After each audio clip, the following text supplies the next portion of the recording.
Bienvenidos nuevamente al curso Villamedic.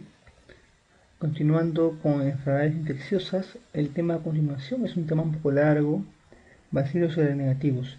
Y entre los bacilos gramnegativos es fácil o es mejor hacer una división práctica de lo que son los bacilos gramnegativos. Y en esa división práctica podemos dividirlo como enterobacterias y no enterobacterias.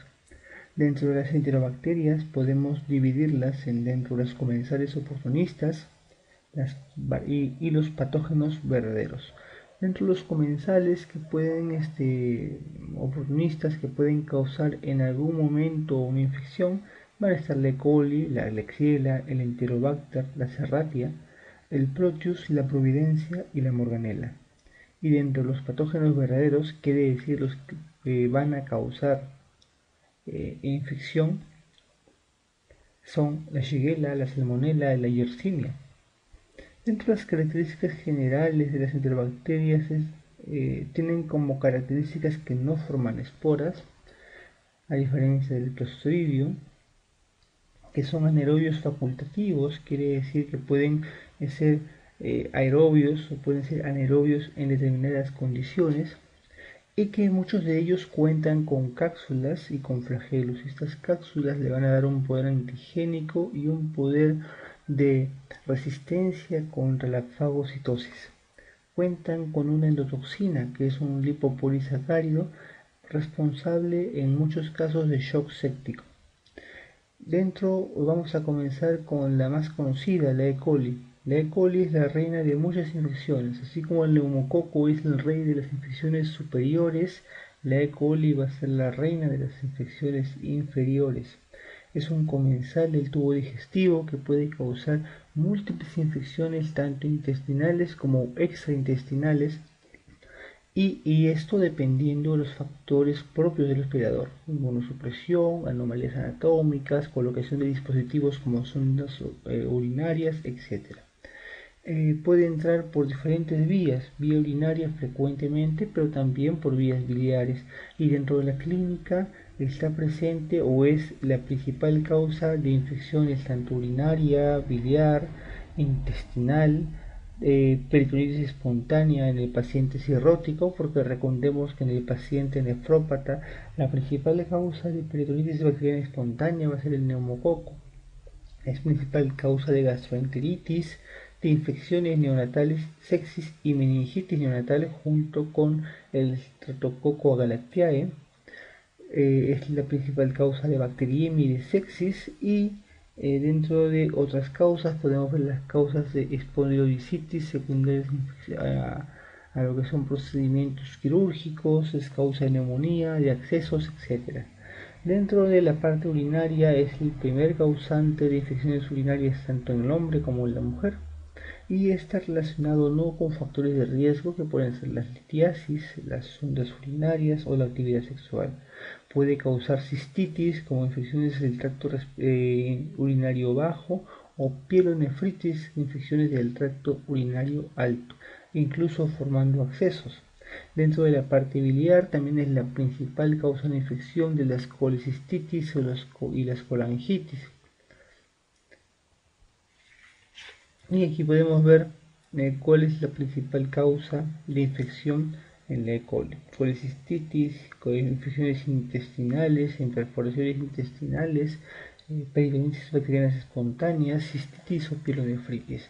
Dentro de la parte abdominal en general también va a ser la primera causa dentro de la patología abdominal no biliar: diverticulitis, abscesos, perforaciones intestinales, peritonitis bacterianas espontáneas o accesos perirectales. También va a ser la principal causa de meningitis, pero esta en el neonato. El neonato menos de un mes, junto con el Streptococcus agalactiae, el E. coli va a ser la principal causa de sepsis y de meningitis. Dentro de lo que son las gastroenteritis, las E. coli va a tener cuatro diferentes serotipos: la enterotoxigénica, que va a causar la gastroenteritis enterotóxica, que es la principal causa de diarrea del viajero, y dentro de los cuales, dentro de lo que es el coprofuncional, es decir, el examen de heces, no se va a encontrar leucocitos y no se va a encontrar productos patológicos, es decir, no se va a encontrar grasa, no se va a encontrar aumento de fibras ni aumento de carbohidratos. Otras causas de la diarrea del viajero podemos encontrar el Staphylococcus, el Vibrio cholerae, el Clostridium perfringens y el Bacillus cereus.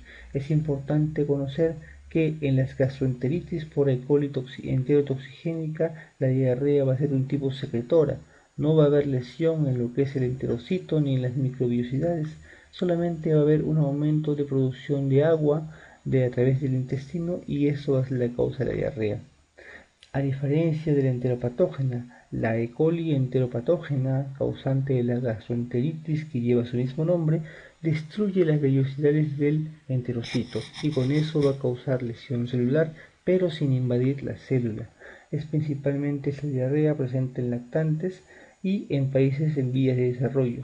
Tampoco presenta productos patológicos a nivel del coprofuncional.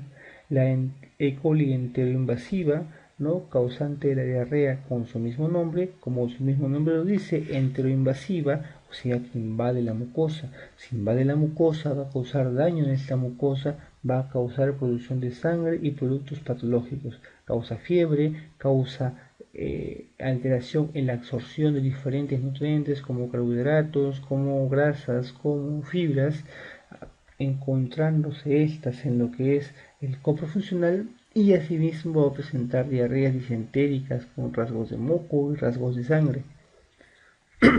La enterohemorrágica, ¿no?, la más conocida, el genotipo de coli O157H11, causante principalmente de lo que es el síndrome urolético hemolítico, también es principal causante de lo que es la cistitis hemorrágica.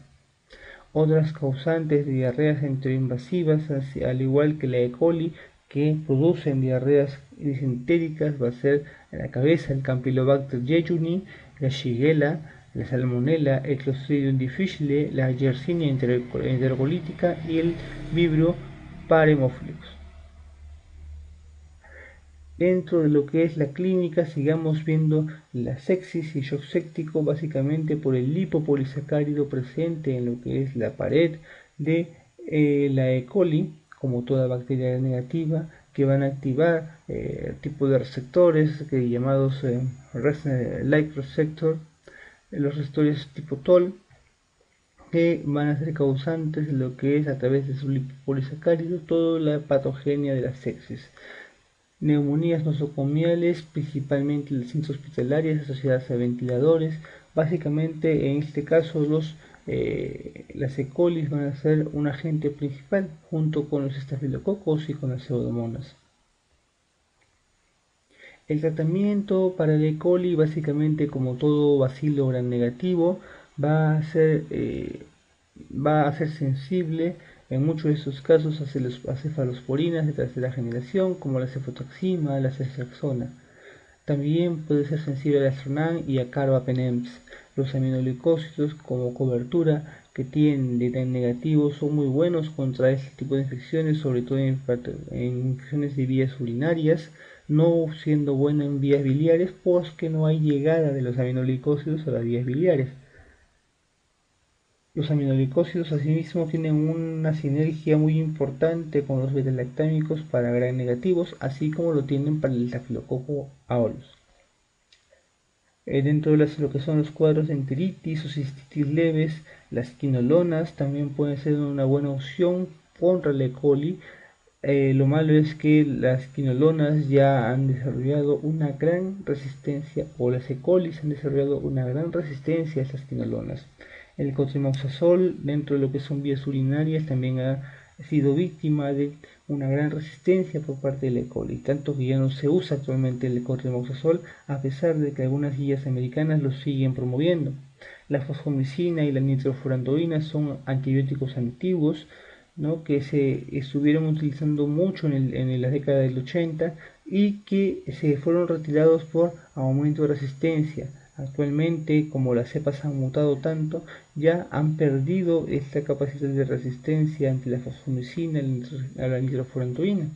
Y es por eso que estos antibióticos están siendo reinsertados dentro de lo que es la clínica, puesto a de que las actuales cepas de E. coli ya no han presentado sensibilidad a estos antibióticos.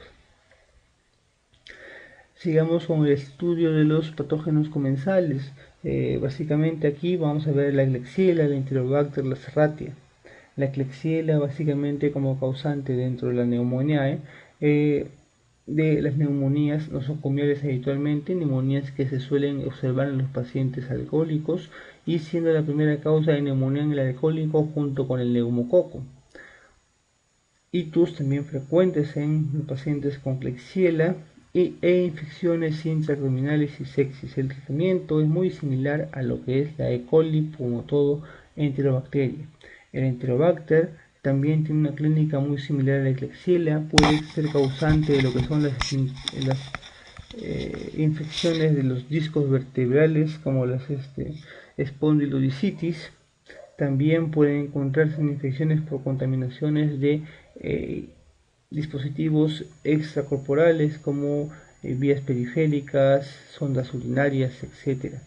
El tratamiento para Enterobacter también, como todo gran negativo, puede ser con beta-lactámicos como los carbapenems, como las cefalopurinas de tercera generación y las quinolonas.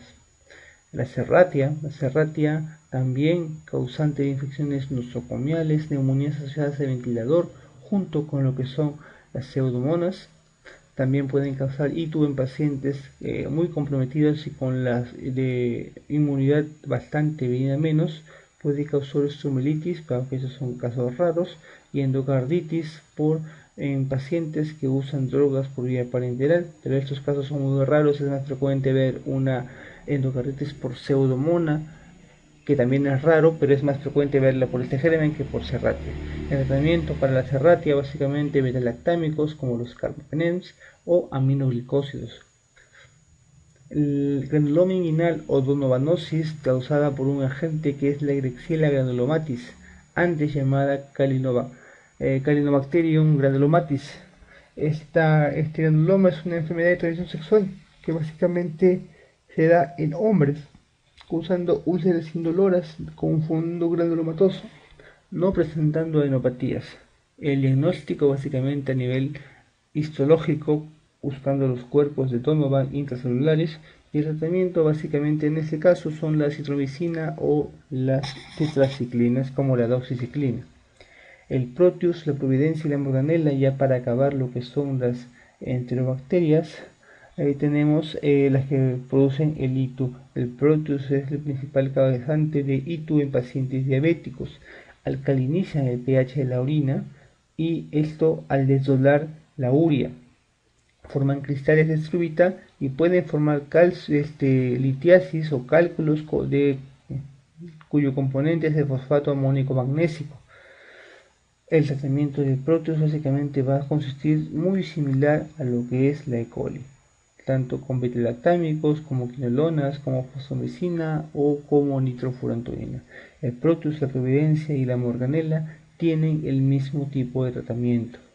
Pasamos con los patógenos, ¿no? Ya con los patógenos propiamente dichos. Enterobacterias es cierto, pero ya son patógenos, es decir, encontrarlas en el intestino indica enfermedad. La Shigella, básicamente el tipo de contagio va a ser por vía fecal oral y también se puede contagiar por vía sexual. Principalmente puede encontrarse en niños y niños va a ser causa de diarreas disentéricas. Puede encontrarse con afectación en pacientes homosexuales, sobre todo en los que son los pacientes receptivos, es decir, los que son penetrados, y dentro de ellos la principal agente es la Shigella flexneri.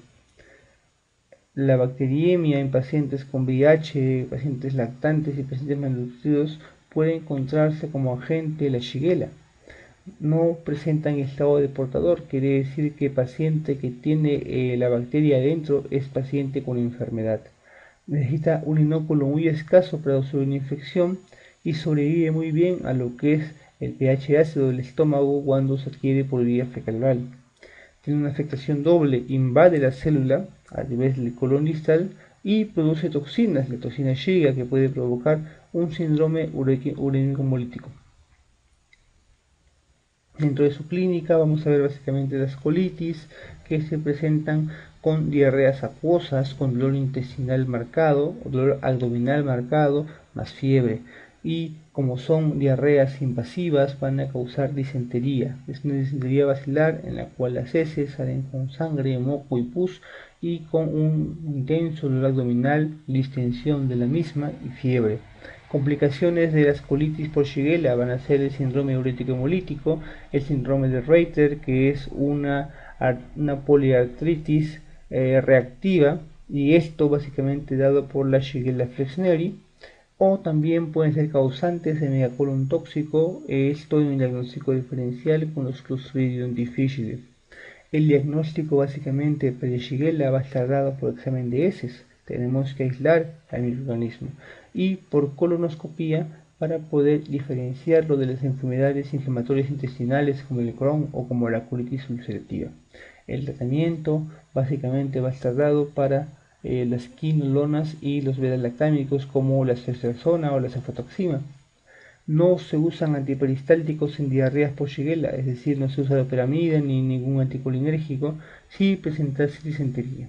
La salmonela, otro patógeno, ¿no?, causante, básicamente nosotros conocemos de lo que es la tifoidea, pero puede causar otro tipo de infecciones no tifoideas en lo que son las cepas no tíficas o no paratíficas. La fiebre tifoidea o fiebre entérica es la principal manifestación clínica, tal vez o la más conocida de la salmonela, pero no la más frecuente. Las más frecuentes son las gastroenteritis o las fiebres paratifoideas, la bacteriemia, o incluso puede causar osteomielitis, infecciones por aneurisma aórtico, meningitis, artritis o colecistitis en pacientes predispuestos, es decir, anemias falciformes, pacientes con alteraciones hematológicas. Básicamente van a ser muy sensibles o muy susceptibles de adquirir una infección por salmonela. La fiebre tifoidea básicamente para el estudio de la salmonella tifi va a tener antígenos capsulares, el antígeno flagelar H, que indica básicamente un recuerdo inmunológico, es decir, esto podemos encontrarlo mucho en las aglutinaciones para salmonella. Ustedes en la parte clínica van a encontrar cuando piden aglutinaciones, que son aglutinaciones H y O. El H te indica infección pasada, es un recuerdo inmunológico, y la O, que es el lipopolisacárido actual, significa infección reciente en este momento, aunque las aglutinaciones ya no se usan como parte del bagaje de lo que toda la batería diagnóstica de salmonella por su gran reacción cruzada y su poca especificidad. Cualquier cosa te puede dar una reacción positiva para estos antígenos.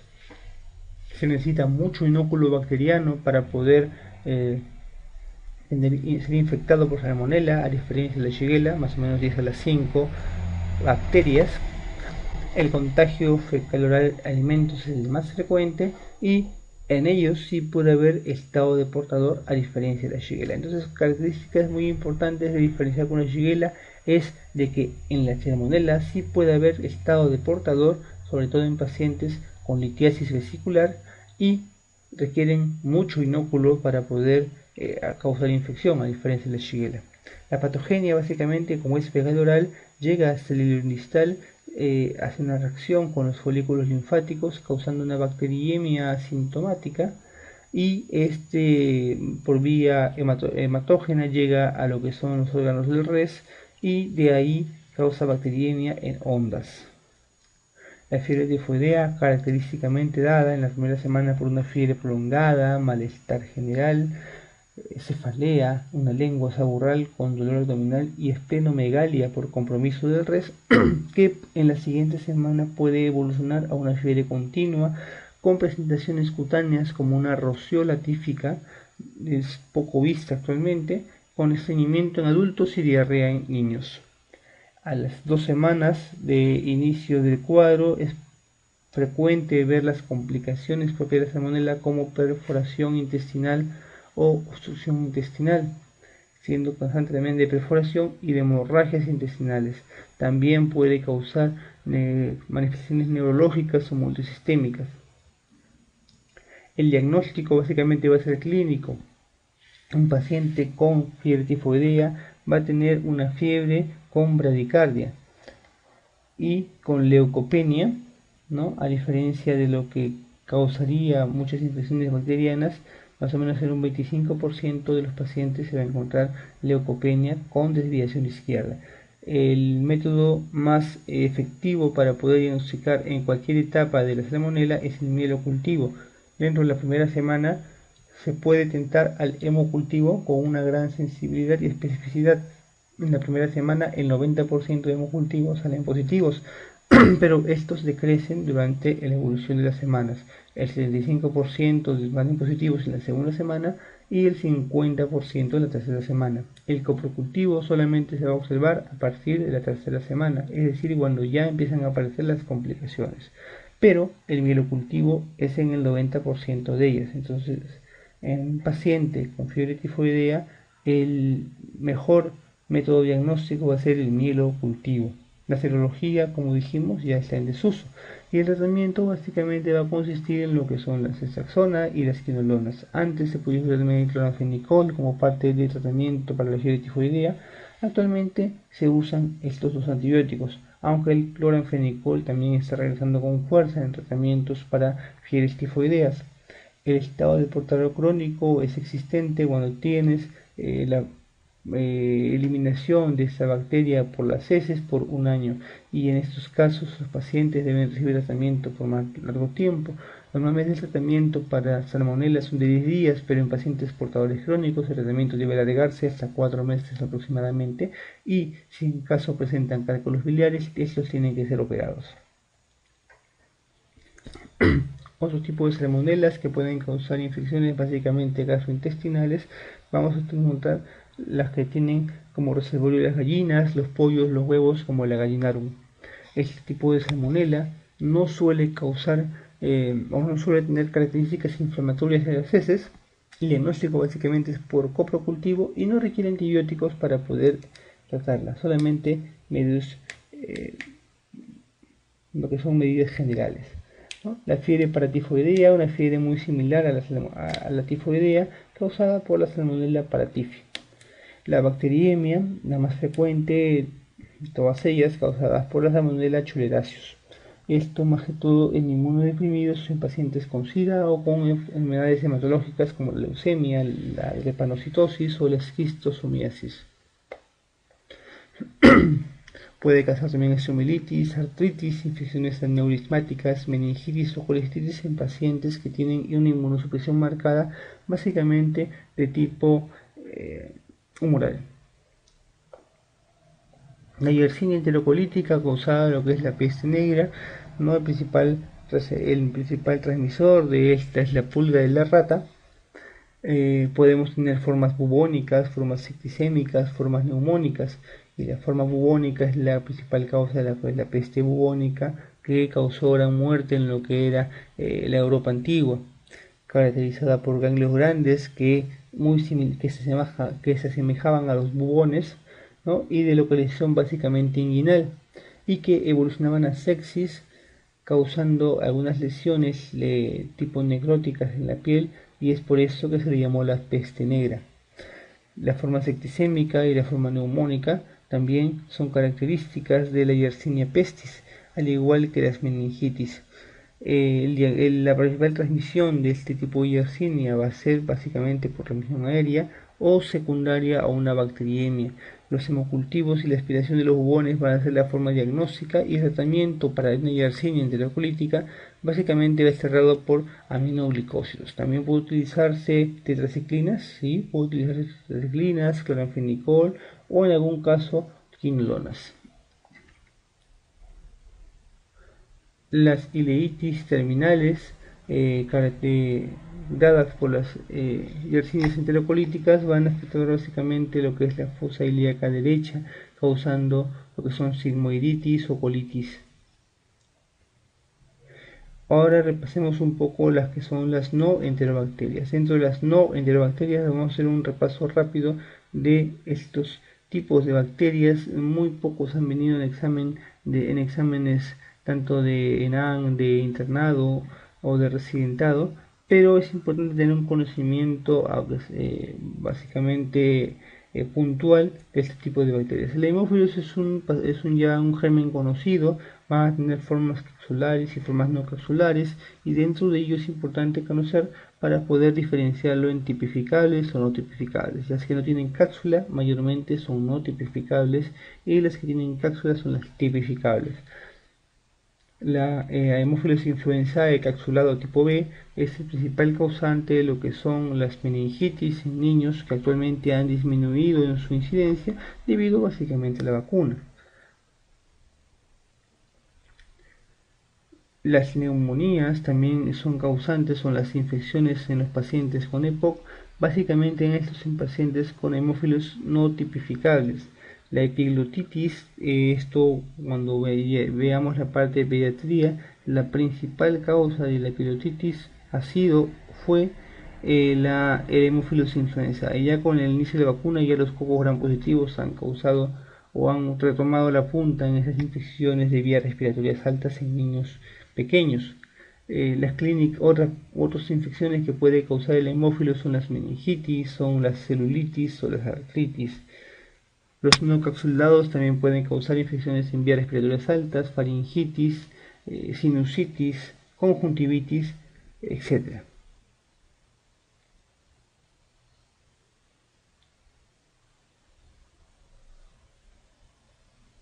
El tratamiento básicamente para Haemophilus influenzae, como toda el bacilo gram negativo, va a estar dado por cefalosporina de tercera generación, que era lo más usado. Antes se usaba la ampicilina mucho en Haemophilus influenzae, pero esto ya ha captado una gran resistencia a estos beta-lactámicos o a estas aminopenicilinas. Podemos en pacientes que tienen meningitis usar una terapia de profilaxis en pacientes que tienen contacto, aunque el contacto o la única vía de transmisión que tiene o las únicas meningitis que pueden causar epidemias son las meningitis meningocócicas. También se han reportado casos de meningitis o de epidemias de meningitis por haemófilos, es decir, también pueden tener o pueden llegar a tener una forma de contagio respiratorio, y es por eso que se fomenta lo que es el uso de profilaxis en pacientes que tienen contactos con meningitis por Haemophilus influenzae, usando la rifampicina básicamente, aunque también puede usarse la ofloxacino, la ceftriaxona, entre otros. El Haemophilus ducreyi, principalmente causante del chancroide a nivel de lo que son las enfermedades de transmisión sexual. Estos básicamente caracterizados por úlceras dolorosas, de bordes sucios, no muy bien definidos, y que responden muy bien a las monodosis con ceftriaxona o los tratamientos prolongados con macrólidos. La bordetela causada lo que era lo que son la tos convulsiva, ¿no? o el coqueluche. Estas últimas producen similarmente un cuadro de tosferina. Las parapertusis, las bordetelas parapertusis están bastante ligadas a lo que son las traqueobronquitis en animales, sobre todo en perros, pero también puede causar cuadros como síndromes pseudocoqueluchoides o síndromes coqueluchoides, que se asemejan bastante a lo que son la bordetela. La clínica básicamente principal de lo que es la tos convulsiva o pertusis va a ser las toses en quintas, es decir, un paciente que inicia un cuadro de tos, ¿no? que puede llegar a la eritema o incluso a la cianosis, con una culminación de este ciclo de tos dada por un gallo inspiratorio. Estas quintas, llamadas muy conocidas anteriormente, pueden ser fatales porque pueden hacer de que el paciente requiera incluso ventilación mecánica. Tiene varios periodos: el periodo catarral. El periodo catarral es el periodo más contagioso, más o menos dura de 1 a 2 semanas y caracterizado por un cuadro pseudogripal. El periodo paroxístico es el periodo básicamente de las toses quintosas, que se desencadenan a los ruidos, a la ingesta de alimentos, con toses genetizantes, ¿no? que presentan incluso cianosis y un gallo en la inspiración. La convalescencia es donde el paciente puede ya está en una etapa, si bien es cierto, sin síntomas, pero con una gran susceptibilidad a poder contraer nuevamente la infección, y esto puede durar incluso hasta meses. Las complicaciones básicamente de lo que son las bordetelas son las neumonías, ¿no? o pacientes que pueden presentar bulas o pueden presentar neumotórax, por el intenso uso de las musculaturas extrarrespiratorias. En el diagnóstico básicamente vamos a ver un paciente con un cuadro de toses quintosas asociados a linfocitosis en el hemograma. Los macrólidos en este caso es el tratamiento de elección para lo que es la tos convulsiva. Vamos a revisar un poco de lo que es la brucelosis. La brucelosis es una de las infecciones de repente junto con la tuberculosis que más enmascaran cuadros. Cualquier cosa puede tener brucela. Principalmente los agentes que van a causar las infecciones van a ser la brucela melitensis, que contagiada por el consumo de leche del ganado caprino o ganado bovino, la abortus, que se contagia básicamente por contacto con lo que son los productos, los fetos o los óvitos de las vacas. Esto básicamente es un contacto cutáneo, y la suis, contagiada básicamente por cerdos. Es una enfermedad profesional, es una zoonosis, ¿no? Que, como dijimos, puede tener un contagio tanto cutáneo, tanto conjuntival o digestivo por la ingesta de leche de este ganado infectado. Inicialmente en la clínica de la brucelosis vamos a presentar a un paciente con una fiebre elevada que, por causar bacteriemias intermitentes, esta fiebre va a ser ondulante, junto con una sudoración, con un olor característico que muchos semiólogos que podían identificarlo como un olor de paja, artromialgias muy fuertes, mialgias, astenia y a veces hepatoesplenomegalia por compromiso del res. Dentro de las formas focales, las formas más frecuentes va a ser la osteoarticular. Es el más frecuente manifestación de lo que es la brucelosis. Las sacroileitis unilaterales, las osteomielitis vertebrales y las espondilitis lumbares. Asimismo, las artritis periféricas en jóvenes también van a ser un foco de enfermedad bastante frecuente en la brucelosis. La neurobrucelosis es un cuadro también aparatoso de una meningitis por este germen, así como la endocarditis, que es la principal causa de muerte en pacientes con brucelosis. Afectaciones hepáticas tipo granulomatosas muy similares a las tuberculosas, y afectaciones hematológicas frecuentes causadas por compromiso del res o incluso de la médula ósea, causando citopenias con linfocitosis. El cuadro característico de lo que son las brucelas va a ser con leucopenia, con linfocitosis, muy similar a lo que veíamos en la salmonelosis, y los hemocultivos van a ser los que van a marcar el diagnóstico, y estos básicamente con un medio de transporte que es el Ruiz Castañeda, que es un medio de transporte enriquecido para poder darle las condiciones necesarias a la brucela para que pueda crecer y cultivarse. El diagnóstico rápido puede darse con el rosa de Bengala, con el 5-mercaptopranol o con las halogenaciones en tubo o en lámina. El diagnóstico va a ser básicamente por hemocultivo. También cultivo lo que es la médula ósea, va a tener una gran sensibilidad y especificidad, y el diagnóstico rápido se puede dar por la rosa de Bengala, como dijimos anteriormente. El tratamiento para brucelosis son largos, son tratamientos por 45 días, donde incluye doxiciclina, gentamicina por 2 semanas, y esto se puede asociar o no con rifampicina. Pero en los cuadros de endocarditis el tratamiento va a ser con doxiciclina más rifampicina, y a esto vamos a asociarle cotrimoxazol. La pseudomonas aeruginosa es el principal patógeno intrahospitalario y va a tener su principal importancia en neumonías asociadas al ventilador. Tiene una gran morbi-mortalidad de este tipo de patógenos y puede adquirirse por vía cutánea, esto en pacientes extrahospitalarios. De repente las foliculitis por pseudomonas causadas en pacientes que usan algún tipo de saunas, osteomielitis y artritis, infecciones otorrinas como la otitis maligna externa en pacientes diabéticos, son infecciones que tienen muy mal pronóstico, o queratos conjuntivitis. En pacientes urinarios también es frecuente lo que son las pseudomonas o infecciones digestivas. Las más importantes dijimos que son las neumonías nosocomiales y pacientes con alguna predisposición como fibrosis quística o bronquiectasias, es frecuente ver pacientes con neumonía, con traqueobronquitis por pseudomonas en este tipo de pacientes, con alguna alteración anatómica en lo que son los bronquios y bronquiolos. También es bastante frecuente las bacteriemias por pseudomonas, sobre todo en pacientes que usan drogas por vía parenteral, y dentro de las infecciones cutáneas y bacteriémicas tenemos el ectima gangrenoso. Es un compromiso muy severo de lo que son la pseudomonas originosa, básicamente que llega a esta zona por bacteriemia.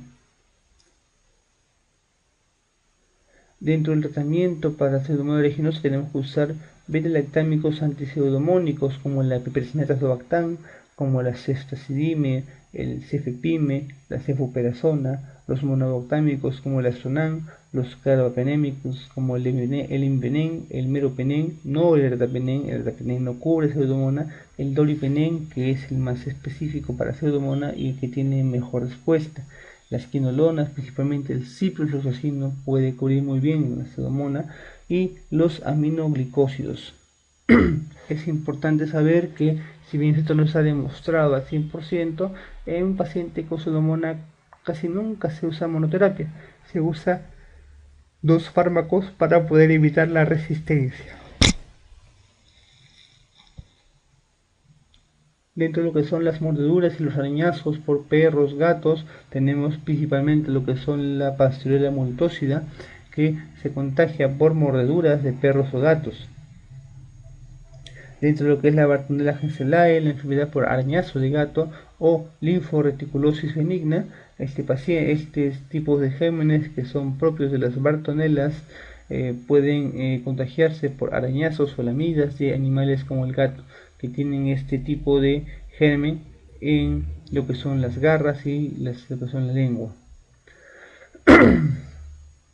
La Bartonella basiliformis principal agente, lo que son la fiebre de Carrión, que tiene, como sabemos, 2 etapas, lo que es la fiebre de la orolla, causada por una fiebre con anemia hemolítica y bacteriemia, y posteriormente una formación, la farsa verrucosa o de verruga peruana, causada por nódulos cutáneos. Recordemos que el tratamiento básicamente antes fue cloranfenicol, ahora son los beta-lactámicos los que tienen una mejor acción sobre este tipo de infecciones, sobre todo las cefaloporinas de tercera generación. El Acinetobacter es un agente muy ligado a lo que son las infecciones intrahospitalarias y básicamente infecciones asociadas a algún tipo de dispositivo, ventilador mecánico, sondas urinarias, catéteres periféricos, etc. La Legionella neumófila causante de neumonías atípicas muy graves, es un aerobio que requiere un medio de cultivo muy exigente y que vive básicamente en lo que son el agua, aguas estancadas o aires acondicionados, y la transmisión básicamente se da por aspiración respiratoria. Las neumonías por Legionella neumófila van a responder muy bien a lo que son el tratamiento con quinolonas o con macrólidos. Hay Campylobacter jejuni, causante de diarreas disentéricas por una invasión del enterocito. Estos pacientes van a tener como parte de su clínica que pueden ser diarreas disentéricas que posteriormente pueden desarrollar cuadros neurológicos como lo que es el síndrome de Guillain-Barré. El tratamiento básicamente para el Campylobacter van a ser los macrólidos. El Helicobacter pylori, que es causante de lo que son las gastritis, las enfermedades por reflujo gastroesofágico, o lo que son los para gente para lo que son los cánceres por este tipo de germen. Básicamente en este cuadro la clínica va a estar dada por una gastritis que puede ser aguda o puede ser crónica atrófica, anemia ferropénica, úlceras duodenales o gástricas, o incluso muchos de ellos evolucionar a linfomas tipo mal. El diagnóstico básicamente va a estar dado por biopsia de la zona de la lesión, ¿no? O puede seguirse con test de aliento de la ureasa o con serologías. El tratamiento básicamente va a estar dado por la triada, la OCA, omeprazol, claritromicina, amoxicilina, aunque también puede utilizarse otros tipos de agentes como lo que es la OLA, omeprazol, levofloxacino, amoxicilina, o incluso pacientes pueden utilizar tetraciclinas, metronidazol, ranitidina y otro tipo de lo que son agentes como el sucrefato. El tratamiento básicamente había discusiones en lo que era entre 7 a 14 días, al final se institucionalizó de que 10 días de tratamiento para el Helicobacter pylori eran suficientes para poder mejorar este cuadro. El vibrio, básicamente el Vibrio cholerae, causante de epidemias, causante de una diarrea secretora, esto por este tipo de lipopolisacáridos que forman QSLO1. En los países subdesarrollados siguen presentando miles de casos por este tipo de germen que viven en las aguas saladas, se transmiten de persona a persona de manera fecohídrica y que tienen una importancia muy marcada en lo que es el consumo de mariscos contaminados por este germen. Básicamente su patogenia va cerrada por una enterotoxina que forma este Vibrio cholerae, causando una diarrea secretoria. El tratamiento o la clínica básicamente es una diarrea acuosa tipo en lavado de arroz. El diagnóstico básicamente por fondo oscuro y coprocultivo. Y el tratamiento básicamente la terapia de rehidratación oral asociada a antibióticos como las tetraciclinas o actualmente también las quinolonas. La Francinella tularensis, que es la enfermedad del conejo, ¿no? La tularemia causada por adenopatías codo-pseudoripales que puede evolucionar a una forma úlcero-glandular, ¿no? Con adenopatías que persisten por meses. El tratamiento para la tularemia, básicamente al igual que la peste, es las estreptomicinas. Vamos a comenzar con algunas preguntas para poder hacer un repaso de todo el tema de enterobacterias, que es un tema amplio en realidad y un tema que en este momento hemos tocado en muchos casos de manera superficial, pero que es nuestro deber profundizarlas. Es una mujer de 28 años de edad que presenta disuria hace 4 días, que recibe cotrimoxazol sin mejoría, que acude al hospital por presentar lumbalgia, náuseas, vómitos y fiebre. Examen físico, está febril, está con las mucosas secas, está con puntos ureterales superiores y medios positivos y que al examen de orina presenta leucocituria, hematuria y cilindros leucocitarios. ¿Cuál es la presunción diagnóstica? Bueno, en este caso es una paciente joven con síntomas urinarios bajos, entonces es posiblemente que tenga una cistitis, ha recibido cotrimoxazol en una dosis, es decir, no ha recibido casi nada, y que en ese momento ya presenta síntomas sistémicos. Podemos diferenciar las infecciones urinarias como bajas o altas. Las bajas mayormente solamente van a presentar síntomas locales, disuria, polaquiuria, tenesmo vesical. Pero cuando ya presentan compromisos sistémicos, es decir, fiebre, náuseas, vómitos, lumbalgia, ya hablamos de una infección urinaria alta, es decir, una pielonefritis. Y en este caso, una paciente joven sin ningún tipo de antecedente no gestante va a ser una pielonefritis no complicada. ¿Cuándo va a ser complicada? Cuando dentro de las características del paciente sea una paciente no joven y que no tenga ningún otro factor de riesgo. Si tiene otro factor de riesgo adicional, litiasis, anormalidades anatómicas, algún tipo de enfermedad crónica, ya es una pielonefritis complicada. Una primigesta de 18 semanas de gestación, asintomática y sin antecedentes patológicos, presenta al examen de laboratorio leucocitos de 25 a 50 por campo. ¿Cuál es el tratamiento de elección? Esta es una pregunta típica de ENAN, en las cuales seguimos poniendo lo que es el nitrofurantoína. Recordemos por ginecología de que dentro de lo que es la gestación hay una gran producción de progesterona. ¿Qué hace la progesterona? Relaja el músculo liso. ¿Qué es lo que hace la progesterona? Relaja la musculatura de los uréteres. Al relajar la musculatura de los uréteres, ¿qué es lo que hace? Que promueve hacia el ascenso de las bacterias desde las vías urinarias bajas hacia las altas, causando muchas veces cuadros de pielonefritis, y es por eso que dentro de todas las guías en ginecología el tratamiento para una infección urinaria se lo maneja como una complicada y con alto riesgo de pielonefritis. La nitrofurantoína en este caso es un antibiótico muy bueno para cistitis, pero no para infecciones altas porque tiene una pobre o nula penetración tisular. Es por eso de que esta clave, si bien esto ha sido la propuesta por ENAN, no es una clave adecuada. No podríamos usar amikacina, al menos no dentro de lo que son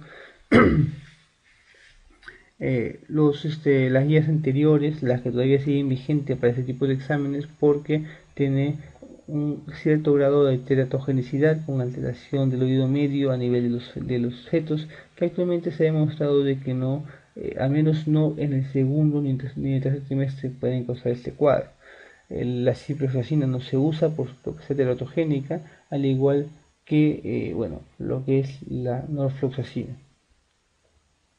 Primigesta de 13 semanas que acude por presentar disuria y polaquiuria, que al examen de orina se encuentra bacterias negativas abundantes. Cuerpo farmacológico presenta seguridad y en este caso los betalactámicos como la cefalexina o la cefazolina son los más indicados. Y cuando son infecciones ya muy complicadas podemos usar la ceftriaxona. La localización más frecuente de una infección intrahospitalaria es en donde, básicamente en la vía urinaria. ¿Por qué? Porque principalmente los pacientes intrahospitalarios suelen usar dispositivos como sondas Foley, los cuales hacen de que el ascenso de bacterias sea mucho más rápido por esta vía y causen infecciones urinarias muy frecuentes. Nuestra preferida, la muestra preferida para poder establecer el diagnóstico de infección por Legionella, ¿cuál va a ser?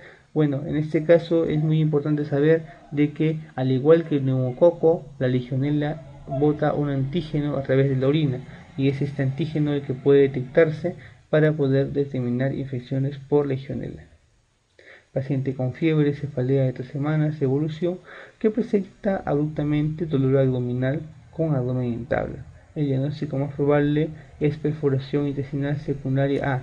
Si tiene un paciente que tiene fiebre, cefalea, de repente si es adulto está constipado y son 3 semanas de evolución, entonces básicamente el diagnóstico es una fiebre tifoidea. ¿Por qué? Las complicaciones de la fiebre tifoidea, recordemos, a las 2 semanas de su inicio, es decir, a partir de la tercera semana, van a ser o las perforaciones intestinales o las hemorragias intestinales. Pacientes de 70 años de edad que presentan desde hace 72 días fiebre en incremento, 72 días, wow, decaimiento general, dolor abdominal, cefalea y diarrea. Al examen clínico, palidez, hepatomegalia, tiene un hemograma con leucopenia y desviación izquierda, aglutinaciones, el H 1 sobre 160 y el O 1 sobre 320. Recordemos que las aglutinaciones ya no nos sirven para nada en realidad, pero básicamente el hecho de que nos las pongan es para hacernos ya dirigir la pregunta hacia lo que es una salmonella tipi. Recordemos que la salmonella puede causar leucopenia con desviación izquierda y puede haber compromiso del res. En realidad 72 días es mucho tiempo de fiebre. Aquí hubo un error, normalmente debe ser 7 días de fiebre en incremento para poder hablar de salmonella. ¿Por qué 72 días de mucho tiempo? Porque recordemos que a la tercera semana ya se presentan las complicaciones típicas de la salmonella, que son básicamente en este caso la perforación intestinal o las hemorragias intestinales. Así que cambiemos esta pregunta y pongamos para que la clave sea fiebre tifoidea, es un paciente de 70 años que presenta fiebre hace 7 días, porque si fuera 72 ya es demasiado crónico para salmonella, ya habría perforado, ¿no? Varón de 25 años de edad que desde hace 2 semanas presenta fiebre y cefalea intensa, al examen temperatura de 39, bradicardia, pulso dícroto, hepatosplenomegalia, ruidos hidroaéreos aumentados. ¿Cuál es el diagnóstico? Bueno, aquí ya es un cuadro ya más creíble. Es 25 años de paciente que tiene 2 semanas con fiebre y cefalea intensa. No dice algún cambio en el ritmo defecatorio, pero indica que tiene fiebre y bradicardia. Es muy importante saber que dentro de los cuadros de fiebres tifoideas es muy frecuente ver la fiebre con bradicardia. Mayormente un paciente con fiebre debería tener taquicardia, pero en estos casos producen una disautonomía y producen bradicardia con temperaturas altas y un pulso llamado dícroto con compromiso de res. Es decir, en este caso, la fiebre tifoidea es el diagnóstico principal en este paciente. 35 años de edad este paciente que presenta presenta un tiempo de enfermedad de 3 semanas, artralgias, mialgias, cefalea global, sudoración generalizada y temperatura ondulante. Al decir temperatura ondulante ya quiere decir que tiene una fiebre ondulante y nos hace pensar básicamente en lo que es brucela y que tiene hepatosplenomegalia. Entonces, ¿qué análisis es prioritario para este paciente, básicamente lo que son las aglutinaciones en tubo o en lámina que se usan para brucela. Aunque el principal sería la rosa de Bengala, que es el diagnóstico más rápido, que tiene un mejor valor epidemiológico, o en todo caso los mielocultivos o los hemocultivos. Un paciente consumidor de queso de cabra, aquí ya nos dirigen, presenta fiebre persistente, diaforesis, artralgias, mialgias, palidez y hepatosplenomegalia. ¿Cuál es el diagnóstico? Bueno, es un paciente con un compromiso sistémico, ha consumido queso de cabra y tiene manifestaciones articulares y musculares con compromiso del resto. Entonces el cuadro acá es fácil, brucelosis es el diagnóstico. El compromiso articular más frecuente en la brucelosis crónica. Aquí hay de verdad una discusión bien marcada. Básicamente en las crónicas tú vas a ver el compromiso de los discos vertebrales, vas a ver el compromiso de lo que son la parte óseo articular, y la osteoartritis sería el diagnóstico, básicamente centrales, pero el diagnóstico también puede presentarse sacroileitis o artritis periférica. Entonces, el más frecuente posiblemente podría ser una sacroileitis, pero la pregunta que lanzan acá es la artritis periférica. Es decir, si tienes un examen con esta pregunta, marcas la artritis periférica, pero nosotros sabemos de que es la clave D. ¿Cuál es el siguiente germen causante de gastroenteritis que actúa a través de toxinas? Bueno, el Vibrio Chilaidea básicamente actúa por toxinas causando una diarrea secretora. La causa más común de diarrea de viajero, ya la hemos visto, es la E. coli. ¿Cuál de las E. coli? La enterotoxigénica. Bueno, con esto hemos llegado a su fin.